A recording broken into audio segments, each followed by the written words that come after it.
December 18 each year is International Migrants Day. The United Nations, through the UN-related agency, the International Organization for Migration, uses this day to highlight the contributions made by roughly 272 million migrants, including more than 41 million internally displaced persons, and the challenges they face. This global event examines a wide range of migration themes: social cohesion, dignity, exploitation, solidarity, to advocate for migration guided by the principle that humane and orderly migration benefits migrants and the society. Migration is a global phenomenon driven by many forces. These start with aspirations for dignity, safety, and peace. The decision to leave home is always extreme and too often the beginning of a dangerous and sometimes fatal journey. For more on this development, I'm joined by founder CEO of Jepidemi, Josiah Jackson Okeshola. He joins me live from London. Mr. Okeshola, thank you for talking to us on the news this hour. Let's begin with your thought on what appears an increase in the number of Nigerians leaving the country in recent years. Yeah, thank you for having me. It's nice to be back in Nigeria after 3 years of leaving. Yeah, international migration is most times seen in a negative light, especially when you want to talk about brain drain. People are always talking about the disadvantage of people moving away from Nigeria, from Africa to other destination countries because they focused on the disadvantages and the significant impact that it has on the home country. For example, as a professional nurse, I've been practicing in the healthcare sector for 22 years now. And presently, there is a global crisis in shortage of healthcare workers. But even at that, we find out that people are moving from countries like Nigeria, low and middle income countries, whose healthcare system needs a strengthened workforce. This workforce has been depleted, and skilled workers are moving to advanced countries. This is a serious problem because it's causing a lot of impact on the industries back at home. The workforce is depleted. The quality of delivery that people get in terms of, for example, the sector I come from in healthcare is very, very reduced because there are not enough skilled workers to deliver these qualities. And so if you want to look at it from the negative aspect, you might want to say people migrating from Nigeria, especially in terms of skilled workers, to other advanced countries, a disadvantage. But people like us, we disagree with you 100% every day. You can't throw away the baby and the bathwater. People like us are saying that enough is enough. We need to stop talking about brain drain and depleted workforce. It's not being proactive. It's not being visionary. We need to change the conversation to talking about, one, how can the government be supported to ensure that as the workforces are being depleted, the skilled workforce or the skilled workers are being replaced?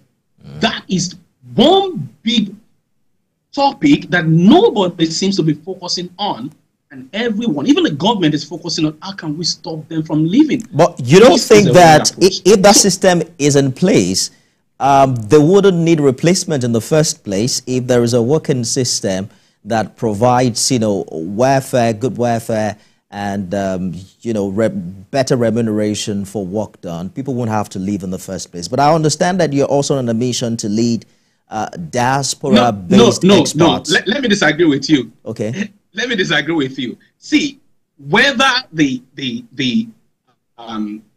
environment is conducive enough or not, this is the bitter truth. People will leave. So people are leaving because the environment is not conducive enough, because there is not enough amenities. Those are reasons. But do you know that there are people who are leaving not because they are disadvantaged? They just want to leave and explore other countries.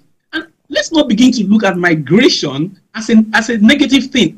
Migration every single woman on earth has a right of movement. I agree with you to an extent. Yeah. My point is on the rate and the number of movement, right? People will leave for, you know, marriage, for better opportunities. But I'm saying if the condition is not suitable, say, for instance, in a war situation in Gaza, more people are leaving Gaza right now than before the war. Do you agree, yes or no? So more people will leave Nigeria if there are not conducive environments to do business and to gain enough remuneration for the work done. So it's the rate and the number that I'm concerned about. But let's talk about your interest in investing in 1 million Africans through education, technology, and secular migration. How is that going to work? Okay, so this is what we are doing. A group of diaspora-based experts have been asking the question, especially since I arrived here in the United Kingdom. We've been having a series of brainstorming sessions and asking, it is impossible, almost impossible for us to go back to Nigeria because of the security situation. And you know that sometimes you just want to help. So we've been brainstorming, what can we do if we are not able to go back geographically? Should that be the end? Then we began to brainstorm and came up with an idea. We can actually leverage digital technology to begin to go back home without geographically traveling back to Nigeria or Africa.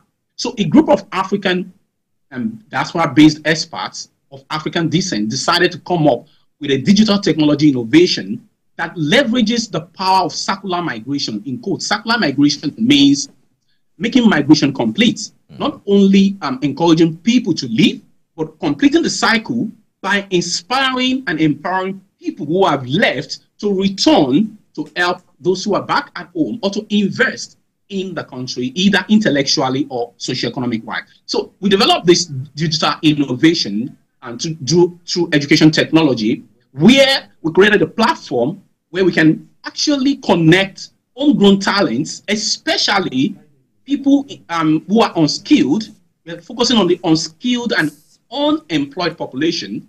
How can we leverage the brain powers, the intellectual experience, the expertise, the exposure, the intense, in-depth knowledge of people who have left the country for 2 years, 3 years, 10 years, 15 years, 20 years, and who are looking for the opportunity to invest, intellectually invest, bridge knowledge gaps, bridge skill gaps, reinforce the workforce back at home, the depleted workforce, by coming home and investing. And we created that education technology platform where we can actually connect homegrown talents with diaspora-based experts who can leverage on their knowledge and expertise to either skill up those who do not have the skills that the global job market require, which I'm going to come back to, or upskill the existing skilled workforce who are not given enough support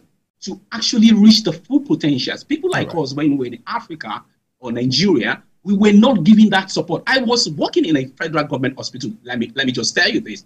I was working in the federal government as a senior nurse who has spent almost 2 decades in the profession. And I can tell you that sometimes I had to stay on the ward nursing about 20-something patients, mentally ill patients, in a ward that has no light, no darkness, night shift, no power supply, no water supply, no injections to give, not even enough training to be able to address violence and aggression when a patient goes on aggression. These are things that are heartbreaking to our hearts, and we're feeling that if we have the opportunity to move out, then we can leverage on our own training and exposure to begin to help the skilled workforce and the unskilled population and the unskilled workforce to be able to solve the workforce crisis we have. I'm afraid that's our time. I'm guessing this is an app, right? The Jackpot Debbie, is it an app that people can... It is a website. Oh, it's a website. We are on www.jackpotdemi.io. All right. Is a global motility, talent motility hub and education international career center for training. That's our time. Homegrown talents in Africa. Josiah Jackson Okeshola is founder and CEO of Jackpot Debbie. Thank you so much for talking to us on the news this hour. Thank you for having me. Yeah.